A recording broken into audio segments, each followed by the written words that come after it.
Ya estamos de regreso, familia, y nuestra sección de especialistas el día de hoy vamos a hablar de un tema que es de suma importancia porque es una de las comorbilidades, pero también de las enfermedades más preocupantes, no solo en México, sino en el mundo, y estamos hablando de diabetes, y precisamente se encuentra en la línea una educadora en diabetes. Ella es Marisol Olarra. ¿Cómo estás, Marisol? Hola Ingrid, buenos días a toda la audiencia, muchísimas gracias. Muy bien para hablar contigo y con toda la audiencia de un tema muy interesante, que es la actual emergencia sanitaria que desde 2016 tenemos, que es diabetes, ¿no? Exactamente, y no me dejarás mentir, pero bueno, precisamente México ocupa el 5º lugar en diabetes en el mundo. Sí, así es. Desafortunadamente nos colocamos países con más alta tasa de prevalencia, es decir, número de casos de personas que viven con diabetes en México. Y bueno, si bien actualizando un poco las cifras, para el 2018 sabemos que aproximadamente el 10.3% de las personas en México viven con diabetes tipo 2.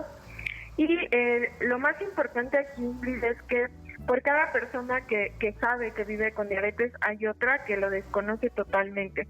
Por lo general sabemos que hay una gran parte de la población que desconoce que vive con diabetes, y eso también, conjuntando un poco el tema de COVID-19, pues nos trae mucho sobre la mesa el tema de la importancia del diagnóstico oportuno y de iniciar un tratamiento oportuno, porque sabemos que las personas que viven con diabetes tipo 2 no controlada son más susceptibles a tener complicaciones relacionadas con la infección de COVID-19.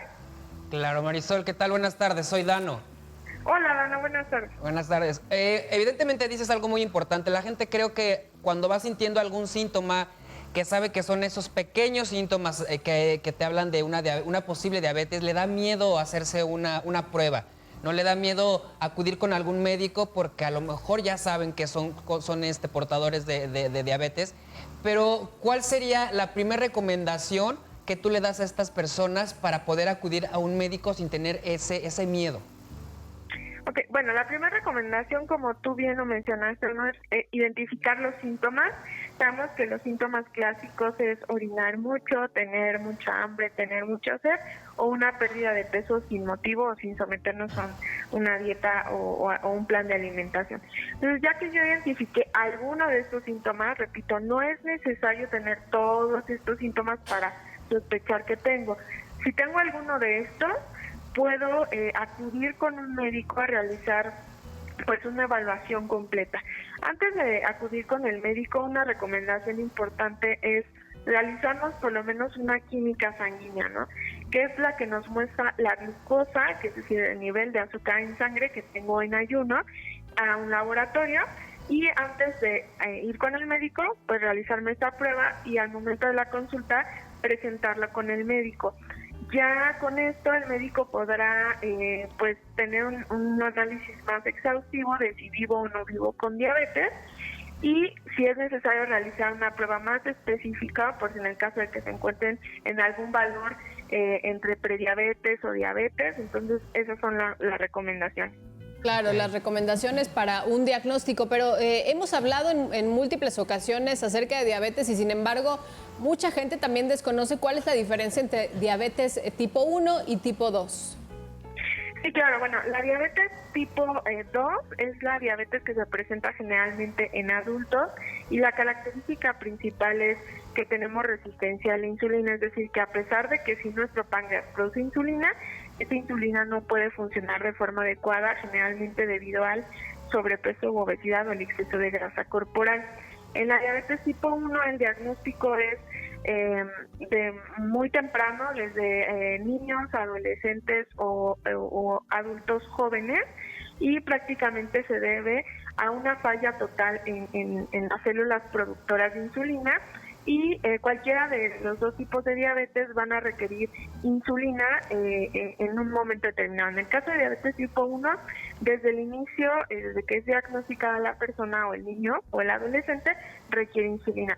En diabetes tipo 2, la insulina es una opción de tratamiento muy importante que de hecho se ha relegado muchas personas con diabetes tipo 2 piensan que el tratamiento con insulina es una opción que se debe quedar pues al último o hay que prolongarla.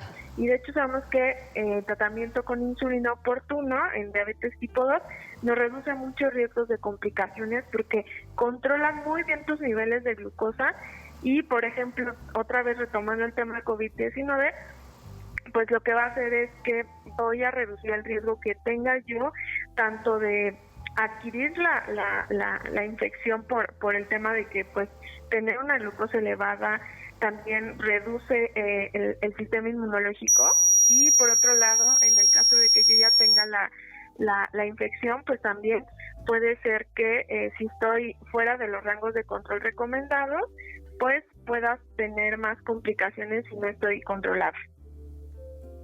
Ok, perfecto. Oye, y bueno, pues en tu experiencia, mi querida Marisol, ¿cuál es pues la causa más frecuente de este padecimiento?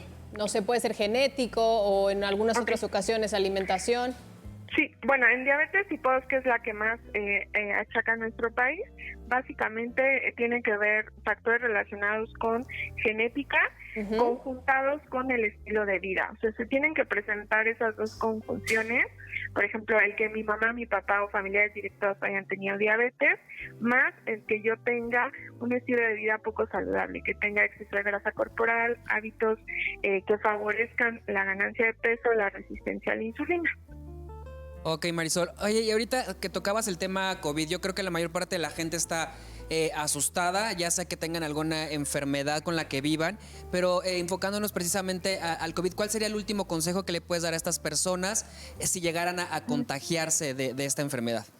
Bueno, antes que nada, para yo minimizar los riesgos, digo, con diabetes es mantener mis niveles de glucosa en control con un tratamiento adecuado, ya sea con insulina, dieta, ejercicio.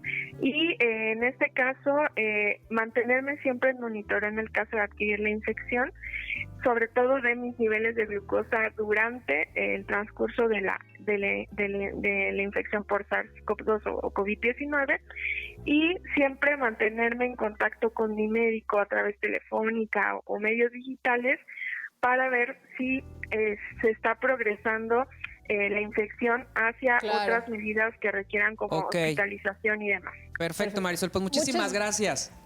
Gracias por esta información. Nos vamos a un corte, familia, y regresamos.